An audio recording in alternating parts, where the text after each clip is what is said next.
नमस्कार, मैं रेणु शर्मा और आप देख रहे हैं बीबी पावर और शाम संध्या न्यूज़। इस वक्त मैं मौजूद हूँ सेक्टर 21 फतेहपुर, जहां पर हमारे सामने एक मामला आया है जिसमें एक महिला जो कि 21 फतेहपुर की गांव की रहने वाली है, उसकी दो बेटियां जिनकी उनने शादी की थी छायसा के पास किसी गाँव में। कुछ समय पहले उनकी दोनों बेटियों को ससुराल वालों ने घर उनके मायके भेज दिया था। किस कारणों से भेजा ये अभी हमें पता नहीं चला, लेकिन उनकी माँ, उन दोनों बेटियों की माँ हमारे साथ मौजूद हैं। बताया जा रहा है कि इनकी अभी कुछ समय पहले छोटी बेटी जिसके अभी बच्चा हुआ था वो कल दवाई लेने के लिए गई और उधर से गायब हो गई। इनको अभी फ़िलहाल इस बारे में पता नहीं है कि वह कहाँ गई है। हम इनसे पूरा विस्तार से जानते हैं कि पूरा मामला है क्या। मैडम, आपका नाम? मेरा नाम अंजलि है। आप अपने मायके में रह रहे हो, क्या बात है, क्या मामला है आपका पूरा? मेरा मामला है कि मेरी शादी 2015 में उमेश कुमार के साथ हुई थी और लास्ट टाइम मेरा 7-8 सालों से इसी तरह से कभी दहेज के लिए और घरेलू हिंसा, घर में मेरे को मार पीट हमेशा 7-8 सालों से इसी तरह से चलता रहा है। इसके पहले भी 2017 में और 2021 में भी मैंने सेक्टर 16 महिला थाने में केस डाला था, जिसमें हम लोगों का राजीनामा हो गया था। मैं यहाँ से जाती हूँ तो वो कुछ 6-7 महीने के लगभग मुझे ठीक रखते हैं। उसके बाद जैसे ही केस विड्रॉ हो जाता है तो वो अपना रंगन दिखाना शुरू कर देते हैं।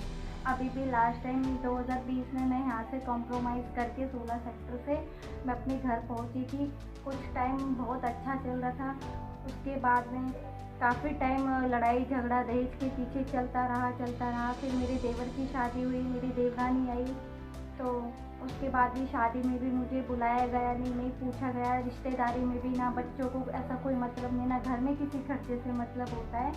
और बहुत ज़्यादा मेंटली टॉर्चर, फिज़िकली टॉर्चर किया जाता है घर में, बहुत ज़्यादा किया जाता है। इन सब चीज़ों को देखते हुए कि मेरा घर बसा रहे, सब कुछ अच्छे से चलता रहे, मैं चुप लगाने लगी।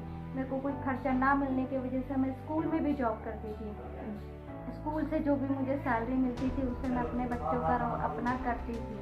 मेरे हस्बैंड का अधिकतर मेरी सास के घर में ही रहना होता था और वैसे मोस्टली गुड़गांव में जहाँ वो अपना बिजनेस करते हैं वहीं पर रहते हैं। घर में हफ्ते में 1-2 बार आते हैं, उसमें भी आधे से ज़्यादा टाइम सास और देवरानी के उधर ही बिताते हैं। तो लास्ट टाइम मैंने अपने हस्बैंड को और अपनी देवरानी को नाजायज़ संबंध बनाते हुए देखा, जिस टाइम मैंने उनको रोकने की कोशिश करी। मैंने उनको समझाया भी कि इस तरह से अच्छा नहीं लगता, वो आपके छोटे भाई की वाइफ है, आप उधर अपना आना जाना कम करो। तो मेरे को मारने पीटने की धमकी दी। उसके कुछ दिनों बाद फिर लड़ाई झगड़ा हुआ। मैंने दोबारा से इस तरह से उन लोगों को देखा तो उन्होंने फिर मुझे सबकी प्लानिंग से मुझे इस तरह से मारा पीटा गया, जिसमें कि मेरी एमआरएल भी कटी हुई है पलवल से और मेरी नाक की हड्डी टूट चुकी है। और अब मेरी केस मैं यहाँ पर आ गई, मेरे मम्मी पापा मुझे पलवल से यहाँ पर लेकर आए, तो मेरा यहाँ केस चल रहा है सेक्टर 16 महिला थाने में। तो काउंसलिंग में जब लास्ट टाइम मेरी देवरानी मुझे यहाँ आई थी तो वो मुझे लास्ट टाइम ब्लैकमेल करके गई थी कि अगर तूने अपना केस वापस नहीं लिया तो मैं तेरे और तेरे घर वालों को या तेरे भाई को झूठे केस के इल्ज़ाम में फंसा दूँगी। और उसने किया भी यही कि लास्ट टाइम हम केस का ऑर्डर होने के बाद, कोर्ट का ऑर्डर होने के बाद में मैं पलवल अपने भाई के साथ सामान लेने के लिए गई थी। इस जाने से पहले मैंने दो बार जाके वापस आ चुकी थी। मेरे हस्बैंड ने ना मुझे कोई चाबी दी, ना मुझे घर में आने का कोई वो कहा। तीसरी बार जब मैं फिर से पलवल गई थी, मैं सीधा कोर्ट का ऑर्डर लेके पुलिस थाने में पहुंची थी। वहां से मैं महिला थाना गई थी। हमारे एरिया में कैंप थाना लगता है, वहाँ भी मैं पुलिस वालों के पास गई थी। मेरे साथ कोई नहीं गया, ना किसी ने अपना कोई पुलिस कर्मचारी भेजा। वहाँ सारे पुलिस वाले एक दूसरे पर अपना डालते रहे कि तुम चले जाओ। उसके बाद भी कोर्ट का ऑर्डर होने के बाद भी हमारे साथ कोई नहीं गया। तो उन्होंने ये कहा कि तुम्हारा घर है, तुम्हारा राइट है, अभी तुम्हारा केस चल रहा है, तुम्हारा डिवोर्स नहीं हुआ, तुम अपने घर पर हक से जाके अपना सामान लेके जा सकते हो और अपने भाई को साथ लेके जा सकते हो। हम वहाँ पर गए थे तो मैंने अपने भाई को चाबी लेने के लिए भेजा था। गेट से ही मेरे भाई ने मेरी सास से चाबी मांगी तो मेरी सास ने कहा कि चाबी हमारे पास नहीं है और अगर है भी तो हम तुम्हें कुछ भी सामान यहाँ से लेने नहीं देंगे।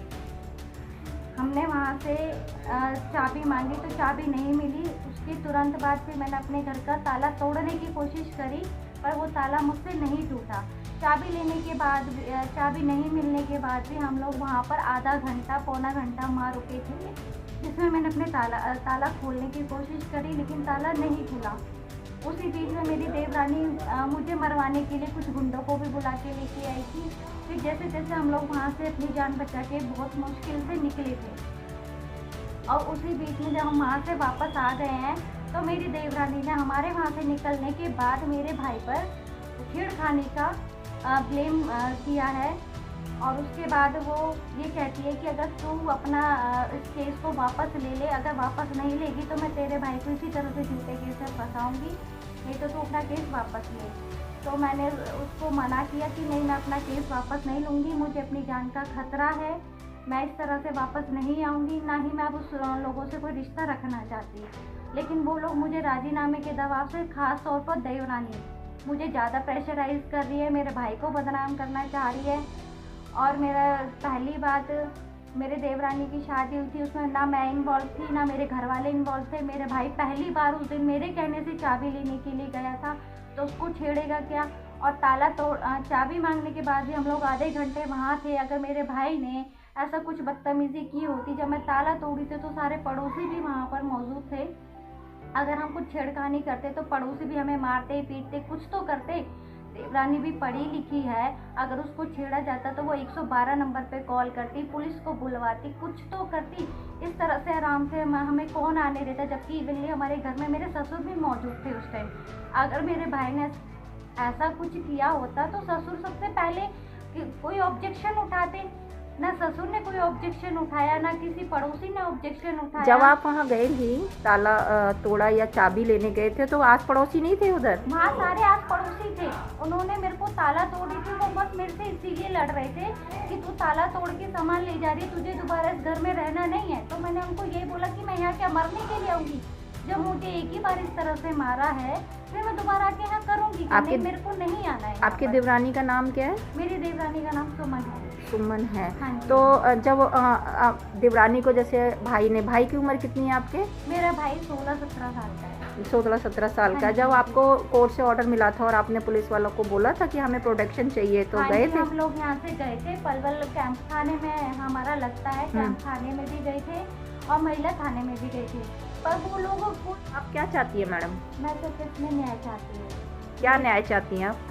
मेरी देवरानी और मेरे हस्बैंड की जिस तरह से नाजायज संबंध है, जो मैंने खुद अपने आंखों से देखा है उन्हें, तो मैंने जब उसका ऑब्जेक्शन उठाया है उस पर, तो इसी चीज़ को, चिड़ को लेके मेरी देवरानी मेरे भाई को बदनाम करने की जिस तरह से कोशिश कर रही है या कर भी रही है, तो उसी चीज़ को मैं चाहती हूँ कि मुझे मेरे ससुराल वाले जो भी उसका सपोर्ट कर रहे हैं इस चीज़ को आगे बढ़ाने के लिए, तो मैं चाहती हूँ कि वो मुझे इस तरह से प्रेशराइज जितना करने की कोशिश कर रही है, मैं उसे इसीलिए रोकना चाह रही थी क्योंकि उसके मैंने किस तरीके का प्रेशराइज आपकी देवरानी या ससुराल वाले कर रहे हैं? राजीनामा करने के लिए। क्या राजीनामा करने के लिए कह रहे हैं? वो चाहते हैं कि मैं अपना केस वापस लूँ और मैं उस घर में अच्छे से रहूँ, पर मैं रहूँ किस तरह से रहूँ उस घर में, जब वो तो यही कहते हैं कि जिस तरह से मैं और तेरा आदमी एक साथ रहते हुए आए, हम लोग इसी तरह से रहेंगे और जिस तरह से चलता आ रहा है इस तरह से भी आगे ही चलेगा, तुझे ऐसे ही किस तरीके का चलने को कह रहे हैं वो? जिस तरह से वो अपना नाजायज रिश्ता आगे बढ़ाने की कोशिश करते हैं। कौन कौन? मेरे हस्बैंड और मेरी देवरानी। वो चाहते हैं कि जिस तरह से अभी तक चलता आया है उसी तरह से चलता रहे और मैं भी उनके साथ इसी तरह से रहूं। मतलब ये जो उनके संबंध है वो आप देखते रहो और चुप रहो? हाँ जी, मैं उनका जो भी रिलेशन चल रहा है वो देखती रहूं और चुप रहूं और बस वहीं पर आराम से रहूं। वो लोग ये चाहते हैं और इसी प्रेशर को वो मेरे ऊपर दबाव बनाने के लिए मेरे भाई को बदनाम कर रहे हैं। कौन दे रहा है प्रेशर?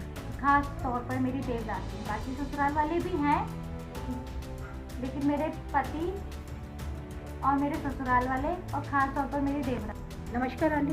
नमस्कार बेटा, मेरा नाम अनिता शर्मा है, मैं गिरिराज शर्मा की पत्नी हूँ और मेरी 2 बेटियाँ थी जिनकी मैंने 2023 में 6 फरवरी में शादी की थी। तो ससुराल वाले उन लड़कियों को बहुत तंग करते थे, मारते पीटते थे। मैंने 2-3 बार कोई बात नहीं, मैंने छोड़ दिया, समझा उजा के भेज दिया लड़कियों को। फिर मेरी छोटी लड़की प्रेगनेंट हो गई, 2-3 महीने का बच्चा हो गया तो उन्होंने और मारपीट की, इसका खर्चा कौन उठाएगा। उन्होंने मेरी लड़की को घर भेज दिया, मारपीट करके मेरे को बुलाया, बोले ले जाओ उसको, हम नहीं रख सकते। मैं अपनी बेटियों को लेकर के आई। उसके बाद भी जब तक मैंने रखा उसको, उसकी डिलीवरी भी मैंने करी, बच्चा भी घर में अपने पैदा करवाया और 2 महीने का बच्चा भी हो गया मेरे घर में। मैंने उसकी सेवा की, दवाई सब दिलवा रही थी, मैं उसी दिन से पैसा लगा रही हूँ। उसके बाद कल मेरी लड़की दवाई लेने गई, उसके बाद में 12 बजे से आई नहीं, गायब हो गई छोटी वाली जिससे बच्चा था। फिर मैंने जाके पता किया तो वो वहाँ थी नहीं। उसके बाद मैं पुलिस में भी गई, पुलिस में जाकर मैंने बोला अपने यहाँ नज़दीकी महिला थाने में किसी में कि मेरी लड़की ऐसे ऐसे गई, वापस नहीं आई। तो उन्होंने भी मुझसे ये बोल दिया कि मियाँ बीवी का मैटर है, इसमें हम तो कुछ नहीं कर सकते हैं, अगर तुम्हारी लड़की आती है तो बोल देना हमसे आके, हम कुछ करेंगे। ठीक है।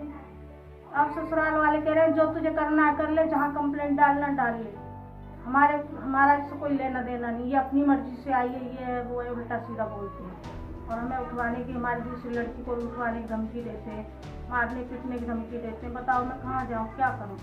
तो अब आप क्या चाहते हो? आपकी बेटी अब यहाँ से चली गई है। मैं ये चाहती हूँ मेरी बेटी से मेरा कोई रिश्ता नहीं है, मैं उससे अपना रिश्ता खत्म करना चाहती हूँ। तो मेरे घर परिवार से मेरा जो भी कुछ है मैं उससे सबसे अलग करना चाहती हूँ अपनी बेटी को। अगर वो मारते पीटते हैं, कुछ भी करते हैं, तो वो उसके जिम्मेवार वो खुद होंगे और मेरी बेटी होगी अपने आप, मेरा उससे कोई लेना देना। कल को अगर उन्होंने ये कहा कि नहीं, आपकी बेटी के साथ कुछ भी वारदात हुई और उन्होंने ये कह दिया कि नहीं हम माफ़ी मांग रहे हैं या भाई गलती हो गई हमसे, या आपकी बेटी ही अगर आपसे कहेगी तब भी?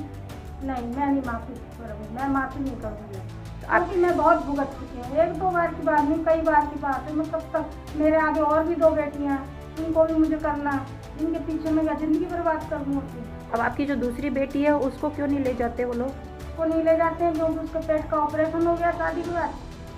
तो उसके बाद में उन्होंने कहा इसका खर्चा हम नहीं कर सकते हैं, इसको ले जाओ। उन्हीं के घर में ऑपरेशन हुआ, पता नहीं उन्होंने क्या किया ऐसा मेरी लड़की के साथ। और मेरे लड़की का खुद मैंने इलाज कराया, उन्होंने कुछ इलाज भी नहीं कराया, वो भी मेरे घर बैठी हुई। और अब कहते हैं कि उसको डिवोर्स दिलवाओ। क्यों डिवोर्स देगी वो? कहते हैं तलाक दिलवाओ उसको। आपकी बड़ी बेटी अभी यहीं है आपके पास ही? हाँ, मेरे ही पास है, बेचारी घर में रहती, मैं ही खिलाती हूँ। कितने बच्चे हैं आपके? मेरे 5 बच्चे हैं जी, 5 लड़की 1 लड़का। 4, 1 लड़का। लड़का शादीशुदा है? हाँ जी। और लड़कियां कितनी शादीशुदा हैं?